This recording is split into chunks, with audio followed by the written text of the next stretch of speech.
up your engines! As many of you know, I moved to Tennessee. So today I'm going to talk about more reasons of why I moved here and what I like here. First of all, I'm making new friends. This is my new friend, Wilbur. And I agree entirely with Winston Churchill, who rightfully said, dogs look up at you. Cats look down at you. But I like pigs because pigs look you in the eye and treat you as an equal. Wilbur and I share many commonalities. We both like lying in the sun, and we both like eating just about anything. Another thing I like about Tennessee is, this is what I hear. The wind going through the trees. Not ambulances, police cars. And I've got myself a new 2-car garage that I'm gonna neaten up.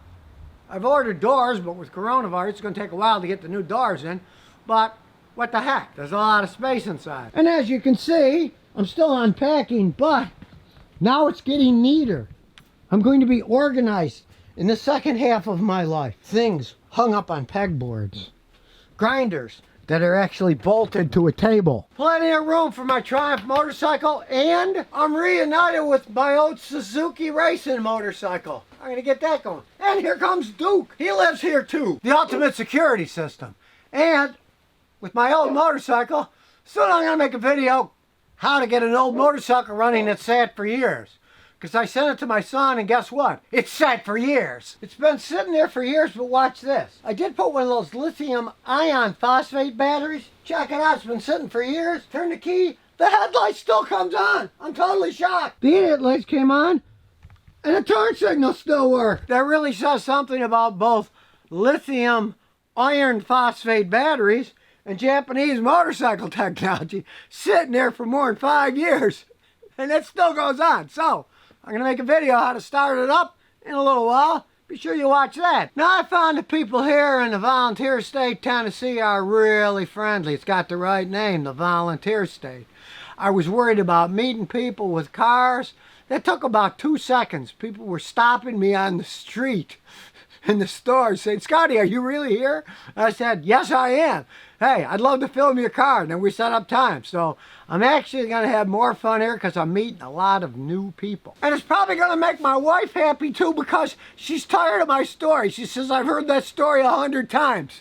So now I can get new stories from new people. And I have to say, I enjoy the change of seasons. It's fall now. And Houston leaves fall 365 days a year, and it's almost always hot and humid. This is great, because I grew up in Niagara Falls. And you might say, Scotty, you lived in Houston for over 40 years. Well, strangely enough, I like cold, windy days. I grew up in Niagara Falls, and I lived in a hot, humid climate for all those years. I'm starting to be reborn now. You never know what I'm going to be able to create now. There's no stopping me. I've got the weather I was made for. I have to say that Tennessee fits my philosophy of live free or die quite well, with one exception. And this exception is probably better for me anyway. In Texas, you can ride free like the wind with no helmet. But Tennessee, gotta have a skull cap here, which in my old age is probably a good idea. But, on the other hand, Tennessee has a law where motorcyclists can go through red lights. Yes, I'm not making this up. And you might think, what, have they gone insane in Tennessee? Well, if you know anything about motorcycles, if you wonder what that noise is, Duke is gigantic St. Bernard.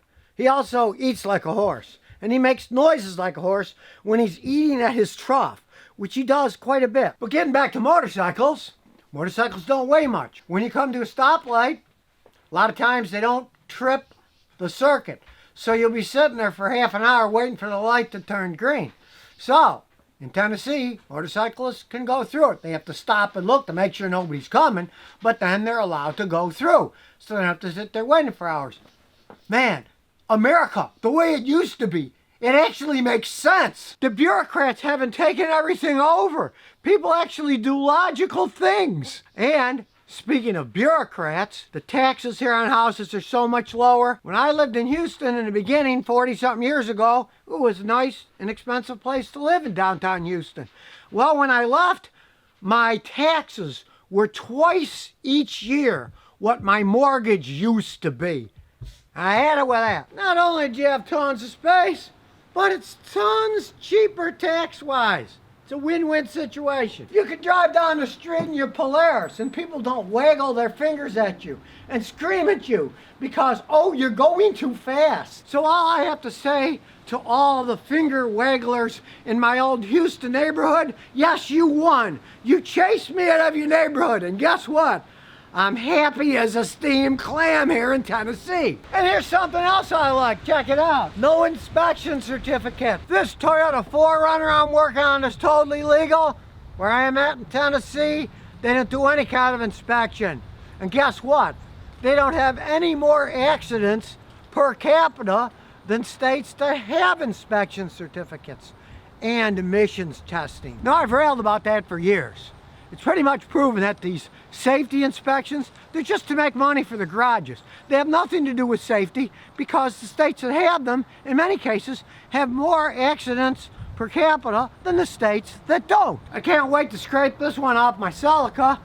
And if you've seen any of my videos on emissions testing, that has been proven by many people to be one of the biggest boondoggles. Billions of dollars in unneeded repairs have been spent. Cars run perfectly fine, but a check engine light is on. I even had a guy once, this was the most absurd thing I've ever seen. It was in Texas. At a Toyota, the speedometer didn't work. Now, by the state law, they said, you don't need a working speedometer in the state of Texas. So I took my customer's car to get it inspected, and I asked the guy, I said, you know, I know they don't need it because here's the law. And he said, well, we can only go by one way.